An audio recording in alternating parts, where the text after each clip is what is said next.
ભારતીય સેનાએ પીએમ મોદીના નેતૃત્વમાં આતંકવાદ વિરુદ્ધ ઝીરો ટોલરન્સની નીતિ સાથે અદ્ભુત પરાક્રમ દાખવીને વિશ્વભરમાં ઓપરેશન સિંદૂરની સફળતાને લઈને તિરંગાની શાન વધારી છે। ત્યારે મુખ્યમંત્રી ભૂપેન્દ્ર પટેલે ખુલ્લી જીપમાં બેસી પોતાના મત વિસ્તારમાં તિરંગા યાત્રા યોજી હતી। મુખ્યમંત્રી ભૂપેન્દ્ર પટેલ દ્વારા લપકામણ ગામથી સવારે 10 વાગે તિરંગા યાત્રાની શરૂઆત કરવામાં આવી હતી, જેમાં લપકામણ, લીલાપુર, ખોડિયાર અને આસપાસના ગામોના સેંકડો યુવાનોએ ઉત્સાહભેર ભાગ લીધો હતો।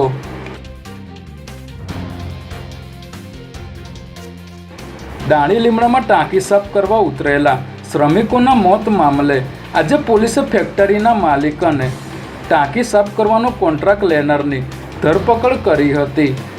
ગઈકાલે જીન્સ ધોવાની ફેક્ટરીમાં ટાંકી સાફ કરવા ઉતરેલા 3 કામદારોના મોત થયા હતા, જેમાં પ્રાથમિક તપાસમાં સોલિડ વેસ્ટ ટાંકીમાં હોવાનું અને કોઈપણ સુરક્ષાના સાધનો વગર કામ કરાવવામાં આવતા 3 નિર્દોષના મોત થયા હોવાનું સામે આવ્યું છે। ત્યારે બેદરકારી દાખવનાર ફેક્ટરી માલિક નવસાદ શેખ અને સફાઈ કોન્ટ્રાક્ટર જિગ્નેશ પુરબિયાની પોલીસે ધરપકડ કરી આગળની તપાસ શરૂ કરી છે।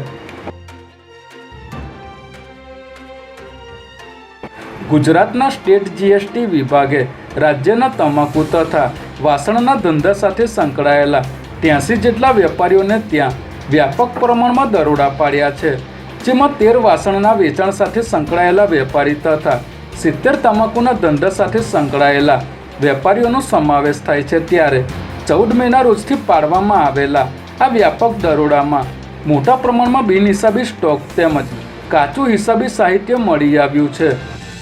બિલ વિના થતા વેચાણો અટકાવવા માટે જીએસટી વિભાગ દ્વારા આ કાર્યવાહી કરવામાં આવી રહી છે।